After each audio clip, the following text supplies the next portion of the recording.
दोस्तों, तो कैसे आप सभी। एमटी क्लासेस में आपका स्वागत है। एमटी क्लासेस में आज से क्लास 9, 10th, 11, 12th के नए सिलेबस की शुरुआत होने जा रही है। इसमें आपको फिजिक्स केमिस्ट्री दोनों के पूर्णतः सिलेबस ख़त्म कराए जाएंगे। जिस तरह आपको घर में रहना ज़रूरी है लॉकडाउन के समय, उतनी ही स्टडी भी आपके लिए ज़रूरी है, क्योंकि घर पे रहिए, सुरक्षित रहिए और पढ़ते रहिए। आज का वीडियो खास तौर से क्लास 9th के स्टूडेंट के लिए है। पहला चैप्टर द्रव्य और उसकी अवस्थाएं। चलिए टॉपिक पे चलते हैं। पहली टॉपिक है मैटर और सब्सटेंस, यानी कि द्रव्य या पदार्थ।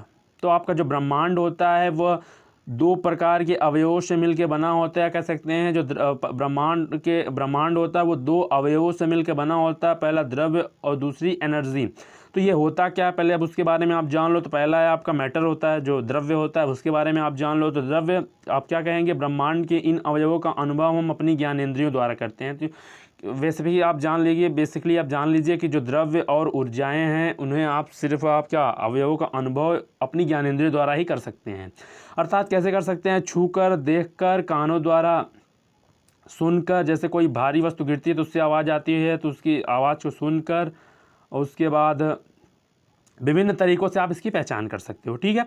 उसके बाद इन्हीं अवयवों में कुछ अवयव ऐसे होते हैं जो स्थान घेरते हैं तथा जिनमें भार होता है। ब्रह्मांड के इन अवयवों को द्रव्य कहते हैं। ये सिर्फ इतनी बड़ी हेडिंग आपको सिर्फ समझाने की है। डिफिनेशन आपकी सिर्फ इतनी है कि द्रव्य वह है जो स्थान घेरता है तथा जिसमें भार होता है। ठीक है ना, ठीक है। द्रव्य वह है जो स्थान घेरता है तथा जिसमें भार होता है। बस आपको ये बड़ी वाली डिफिनेशन इसलिए पढ़नी है कि आपको द्रव्य और यानी कि ब्रह्मांड किन किन अवयवों से मिलकर बना होता है उसके बारे में आप जान लो, और उसकी क्या है, उसकी विशेषता क्या है, मतलब क्या होता है, अब द्रव्य क्या होता है, बस वो जान लो। उसके बाद द्रव्य क्या होता है, वह पदार्थ होता है, वह द्रव्य वह होता है जो स्थान घेरता है जिसमें भार होता है। एग्जाम्पल के लिए आप मेज, कुर्सी, पत्थर, मिट्टी, बर्तन, जल, वायु, द्रव्य, ये सभी स्थान घेरते हैं, अतः ये भार होता है, अतः द्रव्य कहलाते हैं। अब आपके दिमाग में सिर्फ ये बात आनी चाहिए कि वायु कैसे द्रव्य होती है, स्थान कैसे घेरती है। तो जब आप बलून में वायु को भरते हैं तो वायु द्वारा बलून जब फूलता है तब उसके वायु द्वारा वो एरिया कवर करता है, इसलिए ये भी द्रव्य की श्रेणी में ही आता है। ठीक है ना।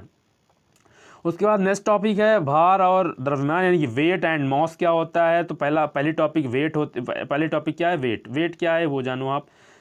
वेट जिस बल से पृथ्वी किसी वस्तु को अपनी ओर आकर्षित करती है वह उसका भार कहलाता है। कहने मतलब ये है, चाहे आप हो या कोई वस्तु हो, जब आप ऊपर से नीचे की ओर आओगे, यानी कि किसी छत से नीचे या किसी भी लिफ्ट से आप नीचे आते हो, तो पृथ्वी आपको कुछ आपको फोर्स से अपनी ओर आकर्षित करती है या अपनी ओर खींचती है। आपकी इस भार को ही क्या कहते हैं, पृथ्वी आकर्षित करती है, वह उसका भार कहलाता है। ठीक है ना।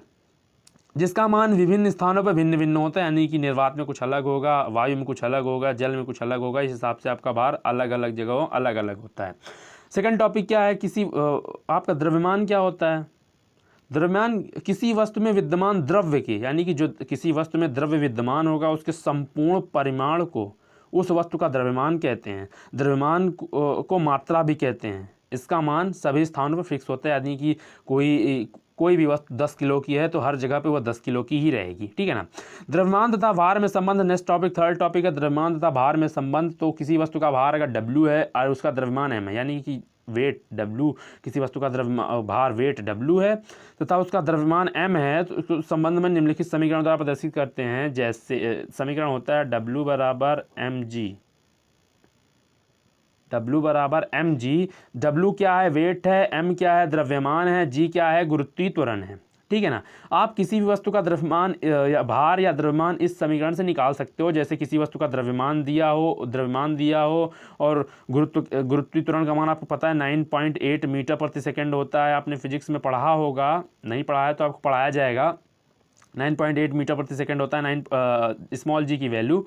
और m की वैल्यू आप अगर दी गई तो उसका वेट फाइंड आउट कर सकते हो। यदि w की वैल्यू, यानी कि इस समीकरण में किसी 2 की वैल्यू दी जाएगी तो एक की वैल्यू आप तीसरी की वैल्यू फाइंड कर सकते हो। यानी g की वैल्यू हमेशा फिक्स होती है, कभी कभी चेंज करके देता है, बाकी w और m की वैल्यू आप निकाल सकते हो। ठीक है ना। अगली क्या है, एनर्जी क्या होती है। एनर्जी सबसे बढ़िया टॉपिक है आपके। एनर्जी, अभी आपने द्रव्य पढ़ा, उसके बाद एनर्जी, क्योंकि ब्रह्मांड का जो निर्माण होता है 2 ही चीज़ों से होता है, द्रव्य और ऊर्जा। तो एनर्जी क्या है, किसी वस्तु को कार्य करने की क्षमता को ऊर्जा कहते हैं। ऊर्जा की डिफिनेशन सिर्फ इतनी होती है, लेकिन आपको समझने के लिए बाकी ये लिखा गया है कि ऊर्जा क्या होती है, किसी वस्तु की कार्य करने की क्षमता को ऊर्जा कहते हैं। ठीक है ना। उसके बाद क्या कह रहा है, प्रत्येक द्रव्य में एक निश्चित ऊर्जा होती है। कहने का मतलब ये है कोई भी द्रव्य हो उसमें ऊर्जा होती है, अगर ऊर्जा ना हो तो वह नगण्य के बराबर हो जाएगा। ऊर्जा होती है। ऊर्जा परिवर्तन के कारण ही द्रव्य में संगठन, यानी कि उसका जो कण एक दूसरे से जुड़े होते हैं, संरचना, उनके बनावट तथा अणुओं में परिवर्तन, जो उनके अणु होते हैं उनमें चेंजेस होता है। ऊर्जा में न हो तो भार उनका होता ही ना, और इनका कोई आकार भी नहीं होता। ऊर्जा का न तो भार होता है और न ही कोई आकार होता है। आप सिर्फ ऊर्जा को महसूस करते हो, ना कि ऊर्जा को देखते हो और उस पर कुछ भी। और इसे ज्ञानेंद्रिय द्वारा हम ऊर्जा के प्रभाव का अनुभव करते हैं, यानी कि सिर्फ हम ऊर्जा को क्या करते हैं, महसूस करते हैं कि यहाँ पे हीट है, वहाँ पे कूलिंग है, यानी कहने मतलब अभी गर्मी है, फिर ठंडी आएगी। मतलब ऐसे ही हम ऊर्जा का क्या कहते हैं, महसूस करते हैं कहाँ पे ऊर्जा ज़्यादा है और कहाँ पे ऊर्जा कम है। प्रकृति में ऊर्जा निम्नलिखित रूप में पाई जाती है। प्रकृति में ऊर्जा जो होती है बहुत ही निम्नलिखित रूपों में पाई जाती है। उसमें प्रकाश, जैसे प्रकाश हो गया, ध्वनि ऊर्जा, चुंबकत्व और यांत्रिक ऊर्जा में आपकी गतिज ऊर्जा, स्थितिज ऊर्जा, रासायनिक ऊर्जा प्रत्येक रूप में कार्य करने की क्षमता में मिलते हैं। ठीक है ना। ये ऊर्जाएं होती हैं आपकी। और द्रव्यमान और ऊर्जा में एक संबंध होता है, जो आइंस्टीन नाम वैज्ञानिक के अनुसार द्रव्य नष्ट, कहने का मतलब ये है जैसे कोई ये कोई बड़ा सा पिंड है जिसका द्रव्यमान m है, तो जब आप इसको क्या करेंगे, इसको आप जब नष्ट करोगे तो इसके द्रव्यमान के बराबर ही ऊर्जा निर्मुक्त होगी। द्रव्यमान तथा ऊर्जा में निम्नलिखित संबंध होता है। ये आइंस्टीन का समीकरण था, E बराबर mc²।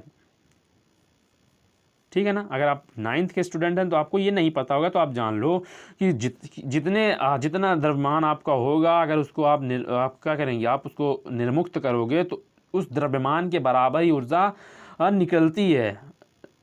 उसका समीकरण होता है, आइंस्टीन का समीकरण था E बराबर mc²। आइंस्टीन नामक वैज्ञानिक ने बनाया था। E यहाँ पे क्या होती है, उत्पन्न ऊर्जा होती है, जिसका मात्रक अर्ग होता है।